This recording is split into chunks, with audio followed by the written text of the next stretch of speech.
Olá, amados, paz bem, eu sou o presbítero Melquisedeque, estou aqui para os comentários da lição desta semana, lições bíblicas da editora CPAD Classe de Jovens, quarto trimestre de 2025. Nesse trimestre nós estamos estudando o livro do profeta Jeremias e a lição de hoje é a lição de número 8 com o tema O Conselho de Jeremias aos Reis. Lembrando, meus irmãos, que você que gosta de ministrar com slides na sua igreja, então seja um assinante do ebdenfoco.com e você terá slides da revista CPAD, 100% baseado na revista, com imagens de qualidade prontos para serem usados. Inclusive, esses slides são editáveis. A maioria dos slides que você encontra na internet não são editáveis, o que dificulta a preparação da aula. Mas o ebdenfoco.com, pensando nessa necessidade de adequação da sua aula, produz slides editáveis para facilitar você na sua aula. O conteúdo da assinatura contém slides das lições de adultos, slides das lições de jovens, mais bônus, slides de escatologia, slides de discipulado, sermões em PDF, curso básico de teologia e cursos diversos, incluindo cursos de capacitação para o professor. Acesse o site www.ebdenfoco.com, entre em contato com a nossa equipe pelo WhatsApp 94984092869. Muito bem, então vamos para o nosso comentário. O texto principal da lição se encontra em Provérbios 19, verso 21, que diz: muitos propósitos hão no coração do homem, mas o conselho do Senhor permanecerá. Nesse trimestre, nós estamos vendo a posição do profeta Jeremias diante de alguns reis, e ele sempre falando aquilo que o Senhor ordena. E muitas vezes as palavras de Jeremias, elas funcionam como um conselho aos reis, mas eles não dão ouvidos a o que Deus está falando. E aqui o nosso texto principal nos traz esta reflexão, porque o homem pode fazer os seus planos, mas é aquilo que o Senhor diz que permanece. Então, é muito importante que nós olhemos para o que o Senhor está dizendo, porque o Senhor fará aquilo que Ele determinou, não aquilo que nós queremos. Resumo da lição: à semelhança de alguns reis, o homem que rejeita o conselho divino certamente perecerá. Exatamente o que eu disse agora há pouco, porque Deus irá fazer aquilo que Ele determina, aquilo que pela sua infinita sabedoria Ele sabe que é o melhor, e aquele homem que rejeita isso certamente sofrerá as consequências. O texto bíblico da lição se encontra em Jeremias capítulo 34, do verso 1 até o verso 6. Eu não vou me deter no texto por uma questão de tempo, mas você com certeza está lendo nesse trimestre o livro do profeta Jeremias e com certeza já leu o capítulo 34. Vamos para a nossa introdução. Na lição deste domingo, vamos aprender a respeito da resposta negativa dos reis Jeoaquim e Zedequias à palavra de Deus transmitida por Jeremias. Veremos as terríveis consequências que sofreram em decorrência disso. Nós veremos as terríveis consequências que os reis Zedequias e Jeoaquim sofreram por não darem ouvido à palavra de Deus, por não darem ouvido aos conselhos de Deus. Estavam profundamente dominados pela sua arrogância, pelo seu egoísmo e pela sua vaidade, que quando Deus envia seu profeta, eles preferem maltratar o profeta, preferem prender o profeta, preferem acusar o profeta daquilo que o profeta não está fazendo, ao invés de ouvir a palavra de Deus. Nós iremos ver isso nesta lição. O primeiro tópico nos diz: um profeta entre os reis. Jeremias enviado aos reis. Deus escolheu e enviou Jeremias como profeta às nações.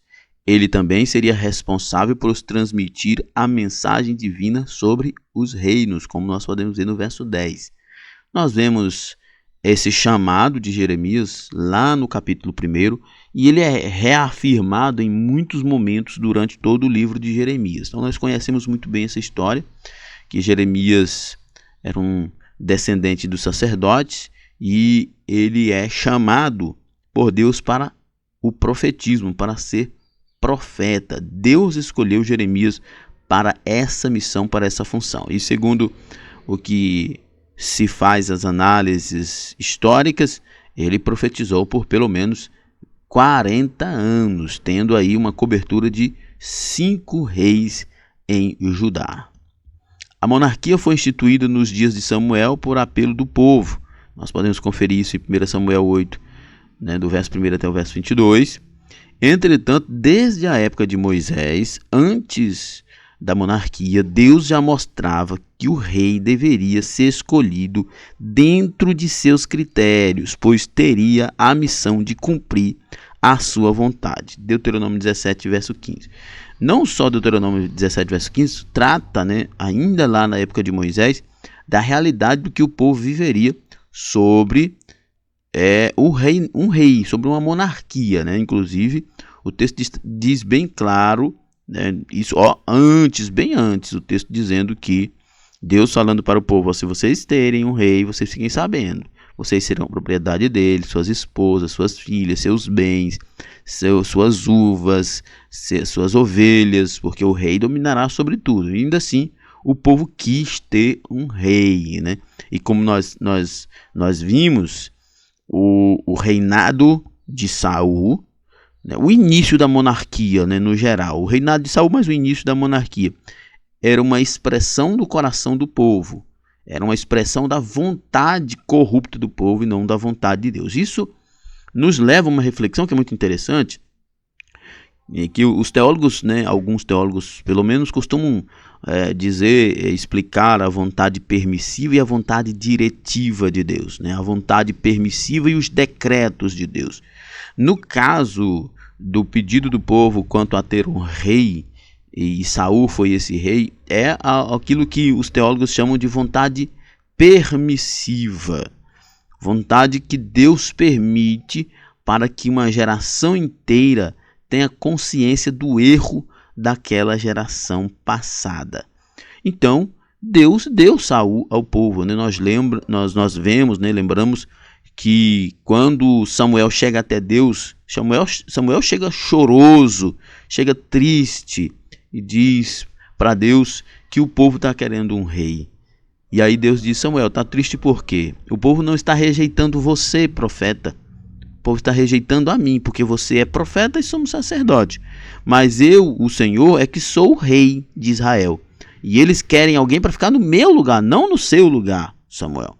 Então nós vemos que a escolha do povo foi uma escolha baseada no seu próprio coração, no seu coração pecaminoso, seu coração caído. E quando nós fazemos as escolhas a partir dos nossos corações, então nós vemos que os resultados são enganosos. Por exemplo, o próprio Jeremias diz que enganoso é o coração, corrupto mais que todas as coisas. E o povo, quando escolheu Saul a partir dos desejos caídos dos seus corações. Por isso que é diferente quando é Davi escolhido, porque Davi é segundo o coração de Deus, porque Davi é segundo o que Deus queria. Saul era segundo o que o povo queria, mas Davi era segundo o que Deus queria. Na missão de liderar o povo sob a vontade divina, os reis eram orientados pelos profetas de seus dias. Os profetas eram uma espécie de conselheiros. Muitas vezes eles eram conselheiros amados, mas na maioria das vezes eles eram conselheiros opositores.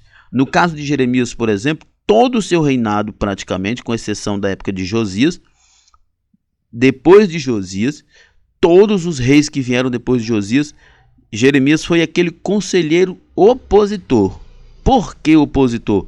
Porque Deus tem a sua mensagem, Deus tem a sua realidade, Deus tem a sua vontade para o seu povo, e os reis que reinaram Judá na época de Jeremias, eles fizeram absolutamente tudo o contrário.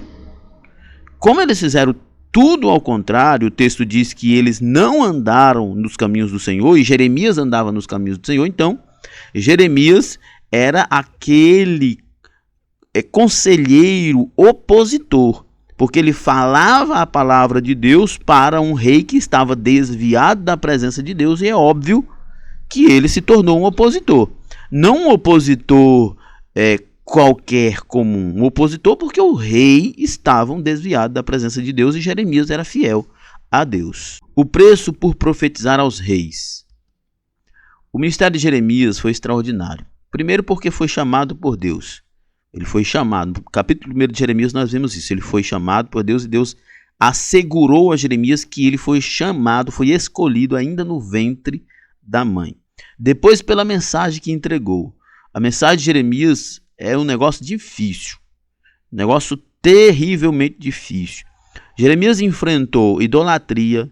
Jeremias enfrentou corrupção, exploração do necessitado e principalmente Jeremias viveu na época em que Deus ordenava ele a dizer para o povo que era para o povo aceitar o cativeiro babilônico de forma passiva, porque era a melhor coisa a se fazer. Tanto é que Deus diz para Jeremias, diz para o povo, diz para o rei, que aqueles que se deixarem ir para o cativeiro, esses ficarão vivos. Mas os que não aceitarem o cativeiro e insistirem em ficar em Jerusalém e Judá, ou morrerão por animais ferozes, ou morrerão pela peste, ou cairão na espada, mas morrerão. Jeremias está dizendo, olha, reis e povo de Israel, o Senhor está dizendo que a melhor coisa a se fazer é vocês se entregar.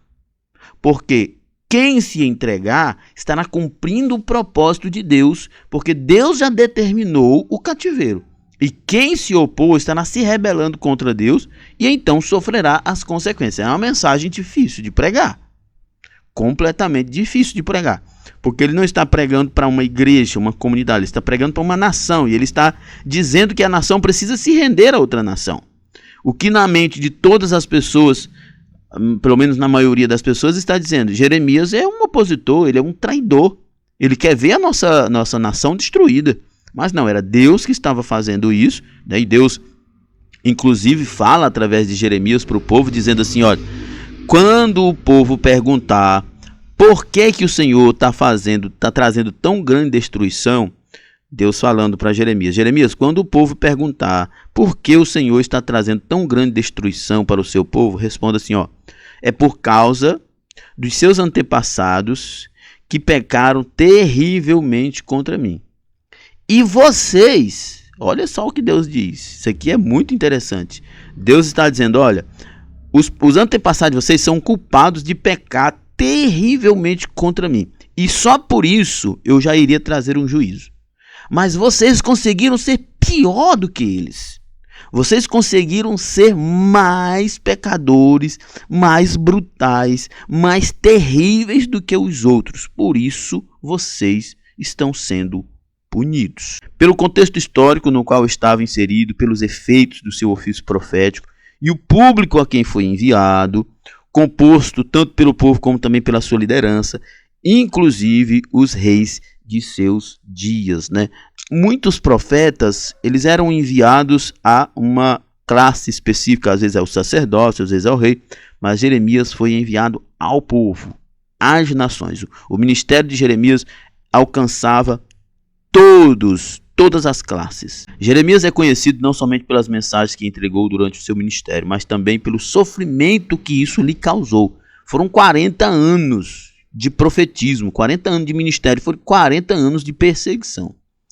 Isso se confirma em diversos episódios da trajetória deste profeta, especialmente na ordem divina que o privou de se casar, não lamentar os mortos e não ir a banquete.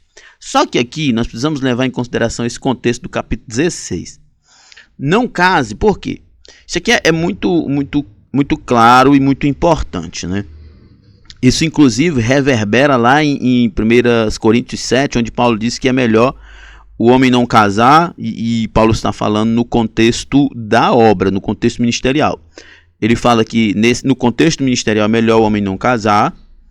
E também no contexto ministerial, Paulo diz que os casados cuidam das coisas de casado e os solteiros cuidam das coisas do reino. É nesse contexto que Deus proíbe Jeremias de se casar, de lamentar os mortos e de ir em banquetes. Por quê?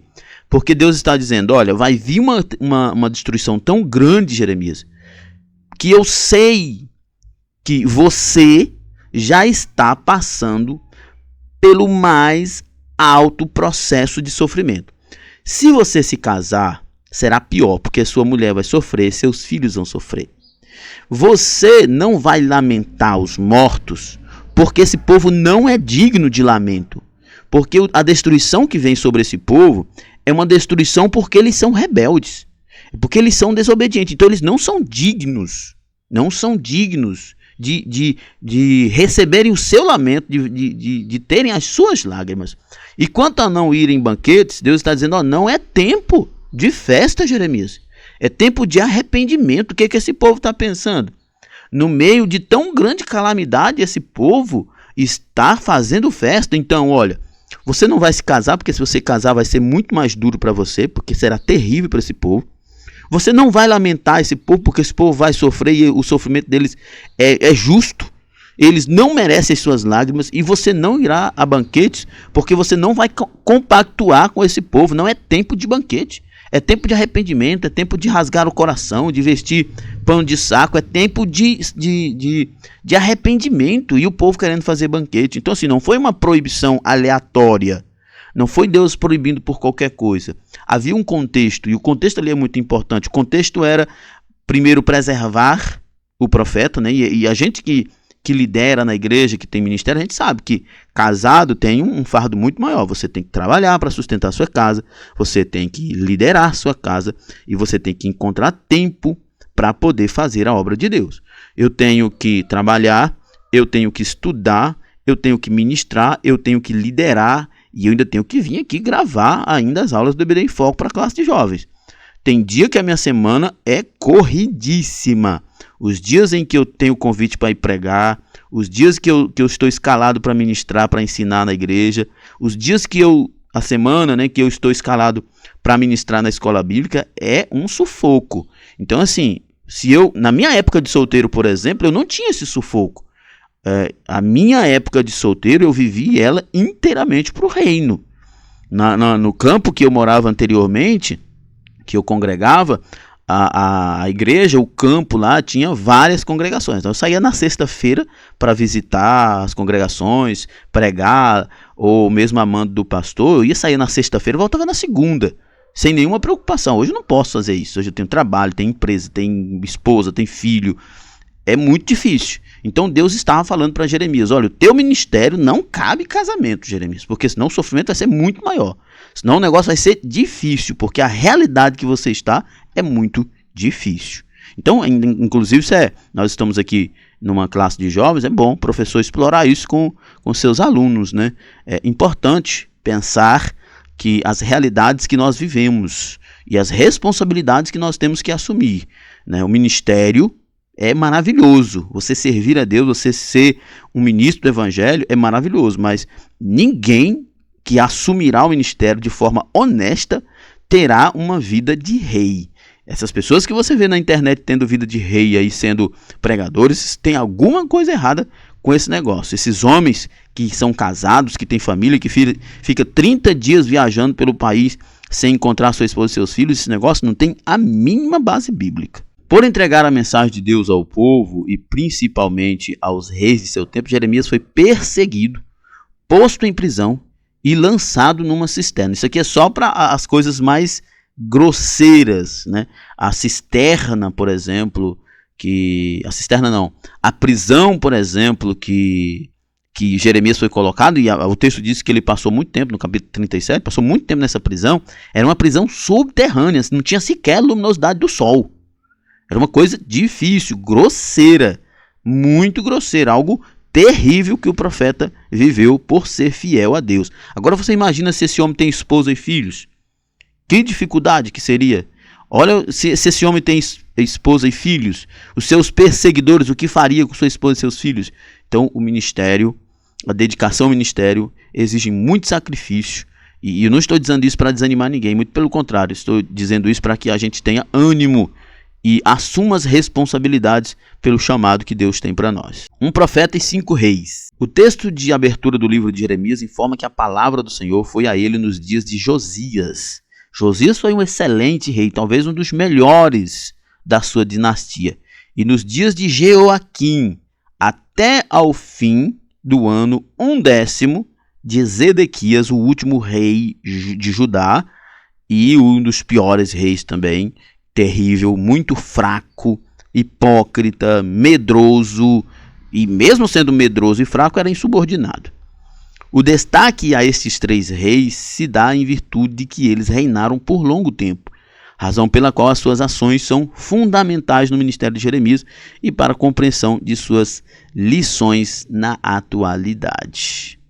Jeremias profetizou por aproximadamente 40 anos, compreendendo o governo dos seguintes reis: Josias, um rei sensacional, um reformista maravilhoso, um homem temente a Deus, apesar de ter assumido o trono ainda muito jovem, ser descendente, filho de Manassés, né, descendente de Manassés, apesar do histórico familiar, ele seguiu os passos de Davi e os passos do seu antecessor Ezequias, por exemplo. Mas dele veio, né, Jeoacás, veio outros reis terríveis, mas Josias foi um homem piedoso.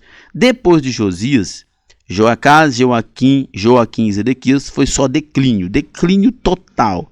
Estes outros reis, Joacás, Joaquim e Zedequias, viveram como se Josias nunca tivesse existido e nunca tivesse feito as reformas que ele fez na religião judaica quando ele encontrou o livro. Algo terrível, esses homens. E olha só, é um período pequeno de 40 anos aí, nem de 40 anos, né? Porque 40 anos compreende até o cativeiro babilônico, mas antes disso, nesse período, e eles foram rebelde, terrível, desobediente. Destes 5 reis, só tem Josias como sendo um homem de Deus. Destes 5 reis, Jeoacás e Joaquim reinaram somente 3 meses cada um, né? Esses aí nem contam praticamente. E ambos fizeram o que era mal aos olhos do Senhor. Apesar disso, 3 meses, os caras não conseguiram nem conhecer o reino direito. E eles já fizeram o que desagradava a Deus. E por isso não ficaram no trono também. Segundo tópico, Jeoaquim, o rei que rejeitou a Deus e a sua palavra. Quem foi o rei Jeoaquim? Jeoaquim, não Joaquim, são 2. Joaquim e Jeoaquim. Esse aqui é o Jeoaquim, que foi o seu nome foi mudado também pelo faraó Neco, né? Com a morte de Josias, o rei da maior reforma religiosa da história de Israel, Jeoacás, seu filho, o substituiu e reinou por 3 meses.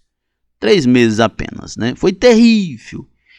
Eliaquim, seu irmão, assumiu o trono em seu lugar e teve o seu nome mudado para Jeoaquim pelo faraó Neco, a quem serviu como rei vassalo, né?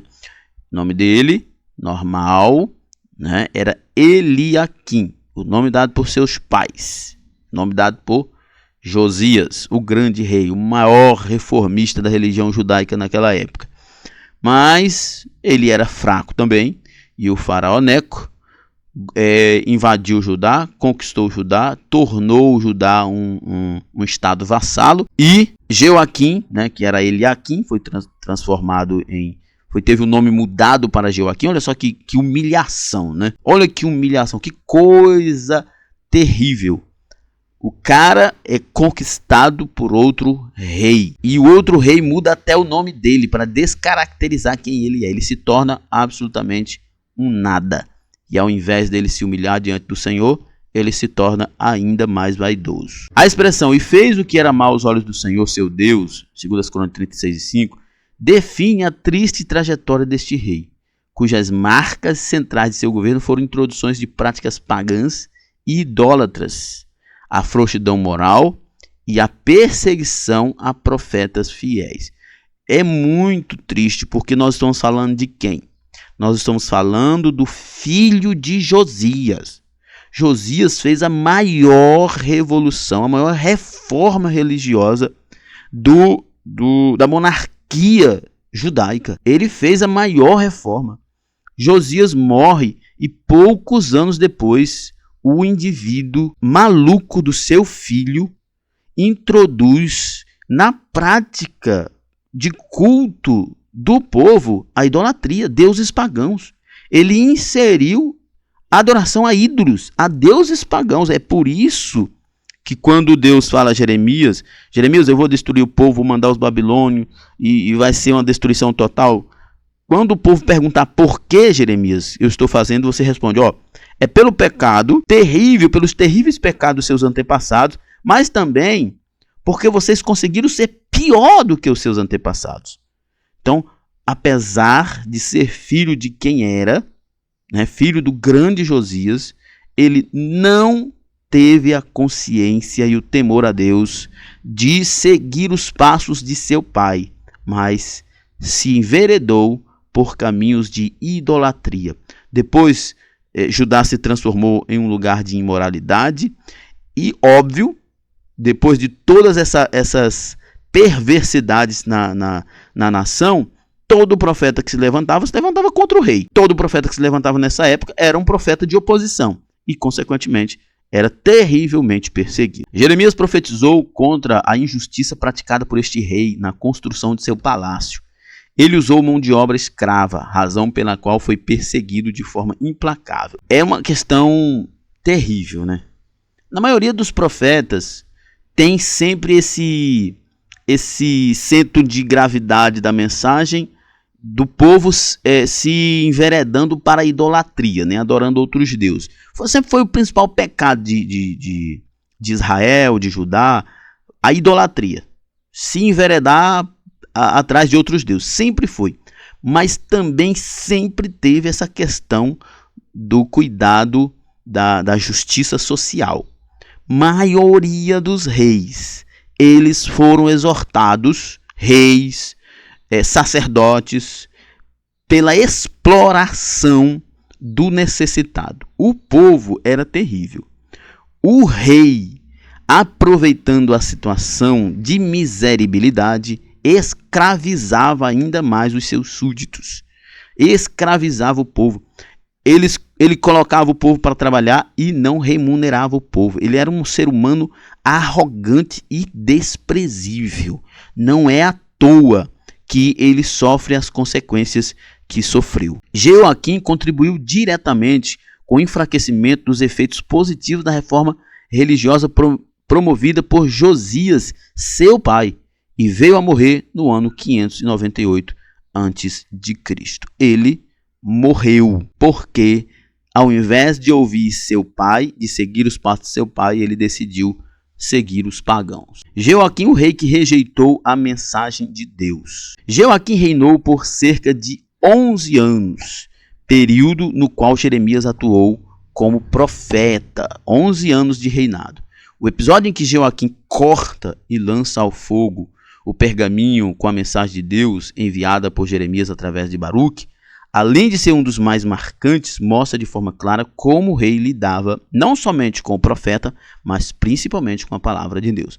Ele era um homem cego, completamente cego, moralmente e espiritualmente, e orgulhoso, profundamente orgulhoso.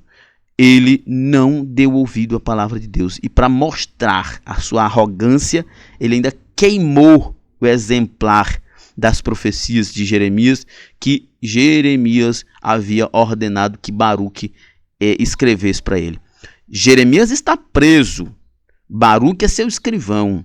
Baruque assume a responsabilidade de pregar, de transmitir a mensagem para o povo. E quando a mensagem chega até o rei, ao invés de se arrepender, porque a mensagem era dura, ele se ira.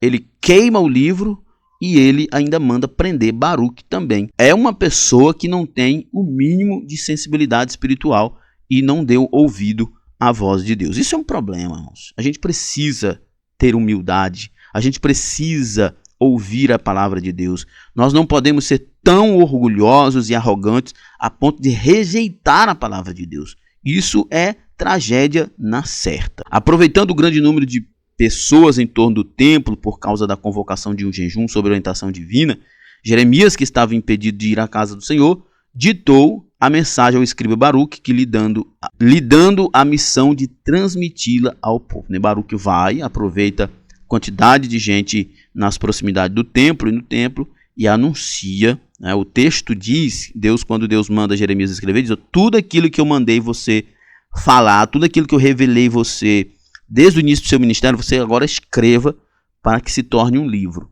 E o rei, né, o estúpido rei, foi lá e ele mesmo queimou o livro com as profecias. A mensagem proclamada na casa do Senhor repercutiu junto ao rei, que ao ouvi-la, cortou em pedaços o pergaminho e lançou-os no fogo. Olha só o que diz Jeremias 36 e 23.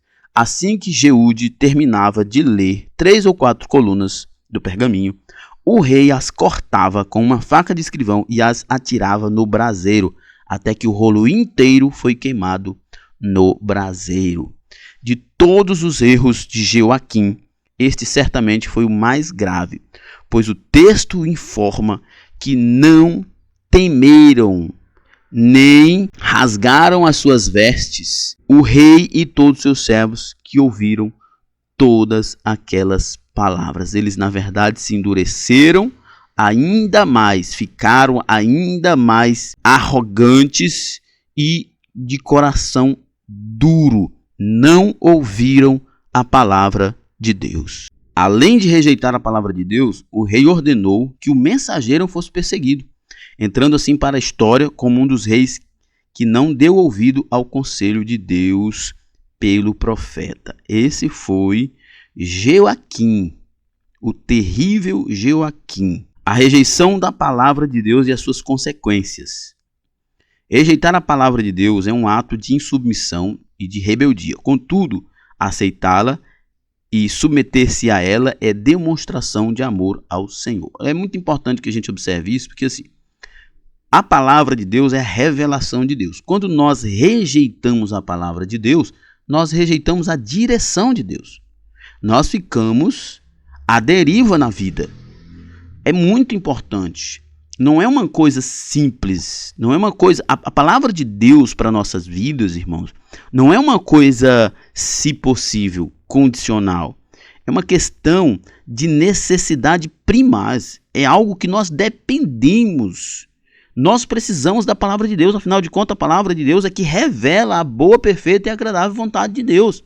Se nós rejeitamos a palavra de Deus, nós viveremos na escuridão para sempre. O rei Jeoaquim rejeitou a palavra do Senhor, perseguiu o profeta e decidiu andar pelos seus próprios caminhos, como se vê na decisão que tomou em rebelar-se contra Nabucodonosor, vindo a ser duramente punido, e na sua morte não foi honrado, e nem por ele houve quem lamentasse. Terrível! Olha como foi a morte do indivíduo. Portanto, assim diz o Senhor acerca de Jeoaquim, filho de Josias, rei de Judá: não lamentarão por ele, dizendo: ai, meu irmão, ou ai, minha irmã. Nem lamentarão por ele, dizendo: ai, Senhor, ou ai, majestoso. Em sepultura de jumento o sepultarão, arrastando-o e lançando-o para bem longe, fora das portas de Jerusalém. Parece que a situação com Jeoaquim foi o seguinte: foi capturado, foi levado para fora de Jerusalém, provavelmente numa batalha, ou quando foi capturado, levando para Babilônia. Só sabe-se que a história conta que ele morreu fora de Jerusalém. E a ideia aqui, é sepultura de jumento, ou seja, ele foi jogado fora. Ele não teve uma sepultura honrosa. Ele morreu como um bicho qualquer e o seu cadáver ficou para lá. As consequências da estupidez, da ignorância e da rebeldia de um homem, especialmente diante de Deus. Ele não foi honrado em nada. Pelo contrário, ele foi desprezado profundamente por causa de sua rebeldia. Já o profeta que por ele foi perseguido experimentou a proteção divina. E quanto à palavra de Deus que Jeoaquim rejeitou, Jeremias ditou o mesmo conteúdo para que Baruque reescrevesse, e ainda se acrescentaram a elas muitas palavras semelhantes. Jeremias continuou seu ministério no sufoco, mas sempre guardado por Deus. Terceiro tópico, Zedequias, o rei das incertezas. A parábola do cinto de linho. Joaquim reinou no lugar de Jeoaquim por apenas 3 meses e foi substituído por seu tio Matanias, que teve o seu nome mudado pelo rei da Babilônia para Zedequias. Fez Matanias, tio de Joaquim, reinar em seu lugar e mudou seu nome para Zedequias. Quem fez isso foi o rei Nabucodonosor. De acordo com o registro bíblico, Zedequias andou nos mesmos caminhos de Jeoaquim e fez o que era mal aos olhos do Senhor. E o seu governo foi, ao que parece, a aplicação da ira de Deus contra Judá, né? O cativeiro babilônico teve 3 momentos. O primeiro momento, quando é levado os nobres, né? Daniel, seus amigos. Depois é o segundo momento, quando o rei, a sua mãe e os seus familiares é levado. E o último momento, quando definitivamente Jerusalém é destruída. E esses 2 últimos momentos foram no governo de Zedequias, quando Jerusalém foi de fato destruída. Seus muros, o templo foi destruído, os utensílios já tinham sido levados no segundo momento, né? E agora, de fato, tudo é destruído.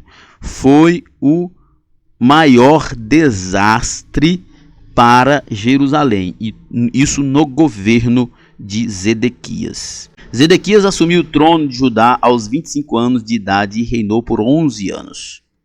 Ele não se rendeu à vontade de Deus, nem aceitou a mensagem dele por meio de Jeremias, e pela dureza de seu coração não se converteu ao Senhor. Segundo as Crônicas 36. Ele era um homem rebelde e duro. Moço, o cara viu o que aconteceu com Joaquim, com Jeoaquim. Ele viu o que aconteceu.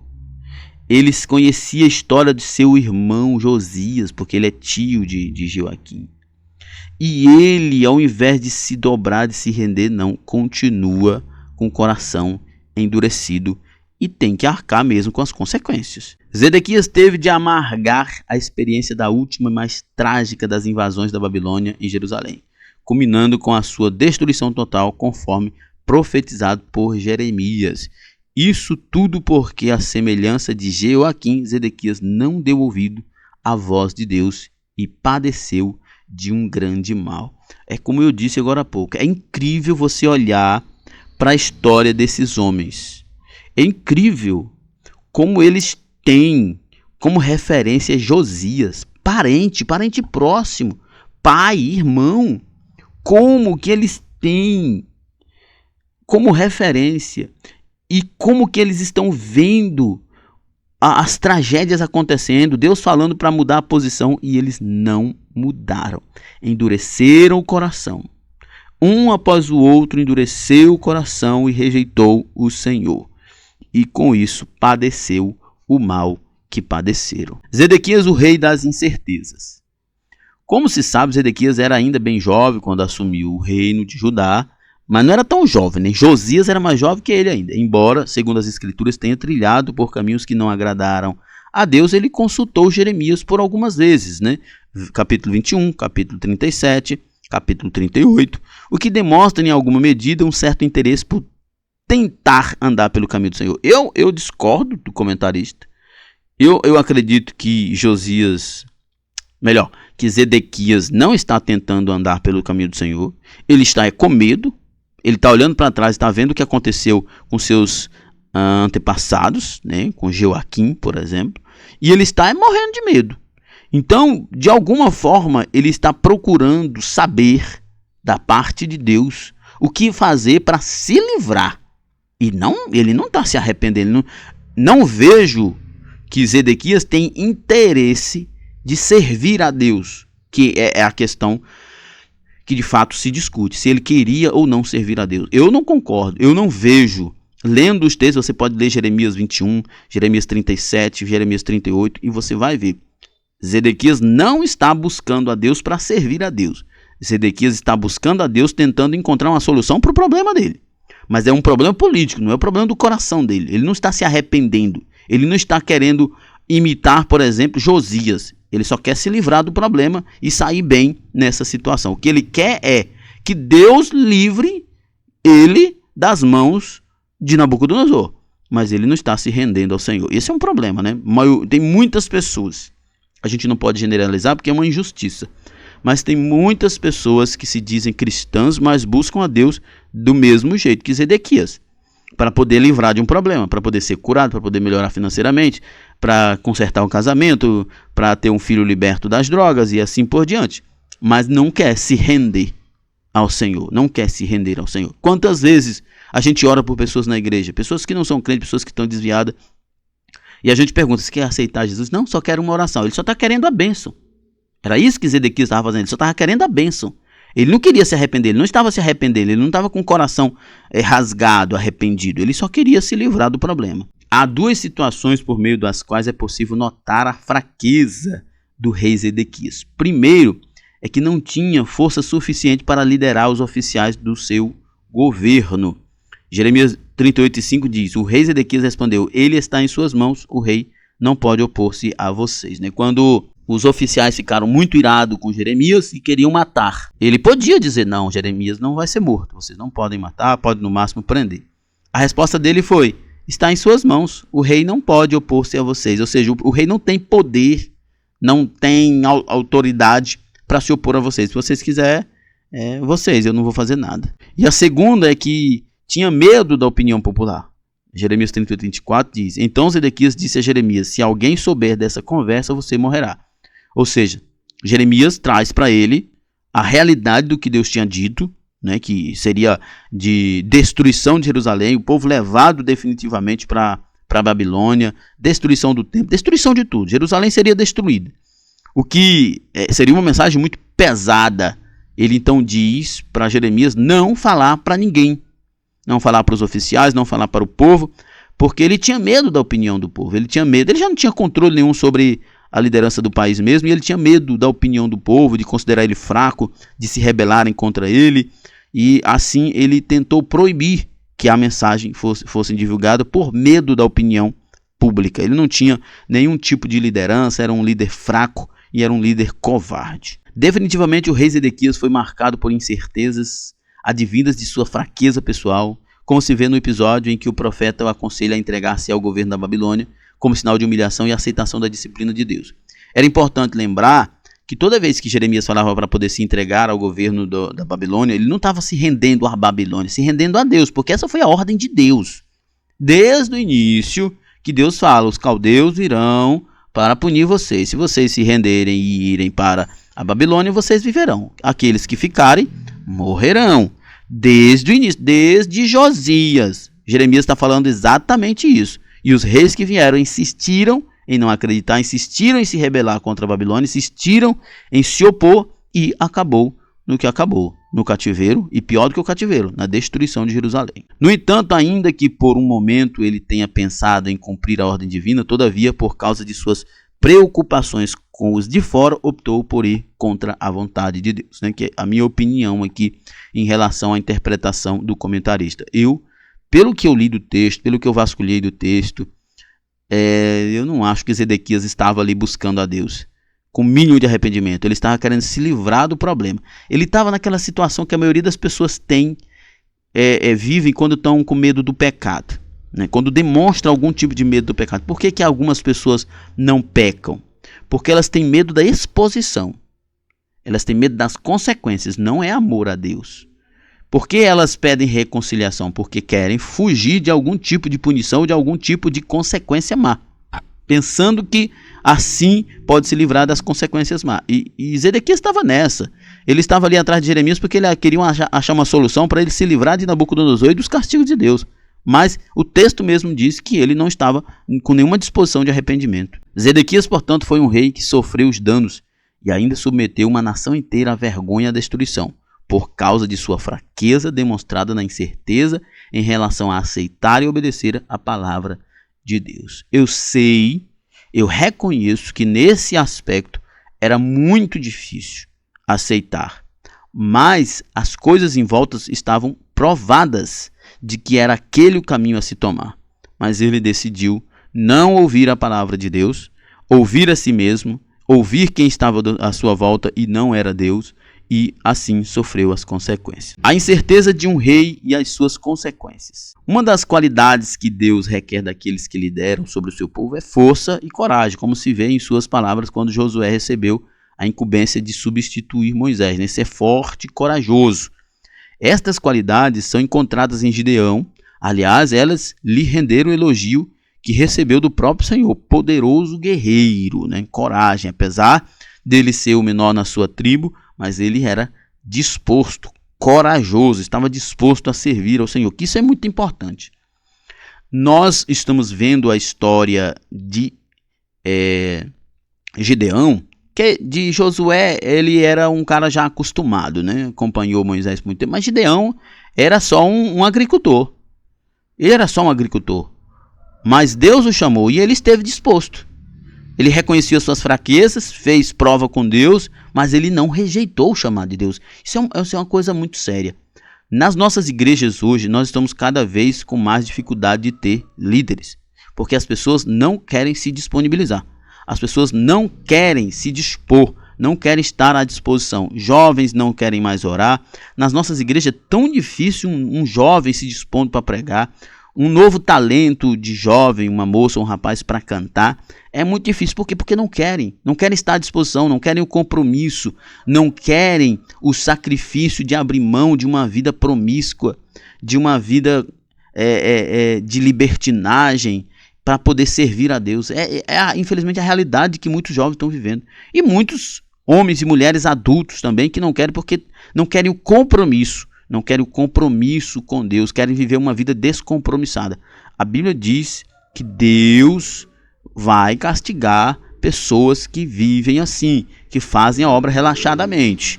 Por isso, Jeremias mesmo diz: maldito o homem que faz a obra do Senhor relaxadamente. Ao contrário disso, o rei Zedequias teve em sua fraqueza a raiz de todos os males em sua trajetória, pois dela resultou a sua incerteza nos momentos nos quais ele teve de tomar decisões importantes. A raiz de todos os males da vida de Zedequias e de Judá foi a sua fraqueza e a sua arrogância. Ele não se submeteu à mensagem de Deus, transmitida por meio do profeta Jeremias. Não obedeceu a Deus. Ficou com medo da opinião do povo. Ficou com medo dos seus oficiais. Não tomou posição. Desobedeceu a Deus. E por isso o seu fracasso foi fatal. Como consequência, o juízo de Deus se manifestou, permitindo que o rei da Babilônia matasse seus filhos à sua vista, lhe tirasse os seus olhos e destruísse as casas de seu povo e a própria Jerusalém. Não ouvir os conselhos de Deus por meio de Jeremias custou caro a Zedequias. Custou caro. Era só abrir mão do orgulho. Estava claro, mas cristalino, que ele jamais conseguiria vencer Babilônia. Mas a sua arrogância levou ele a sofrer as consequências. Nossa conclusão: ouvir os conselhos divinos e viver de acordo com eles é ter a garantia de uma vida protegida pelo Senhor. Por outro lado, rejeitá-los à semelhança de Joaquim e de Zedequias é uma escolha insensata, arriscada e perigosa. Vimos nesta lição que o princípio da obediência aos conselhos de Deus serve para todos indistintamente, e que este é o caminho para uma vida longa, sossegada e abençoada. Muito bem, meus irmãos, ficamos por aqui, chegamos ao final de mais um comentário. Que Deus em Cristo nos abençoe e até a próxima. Paz e bem a todos.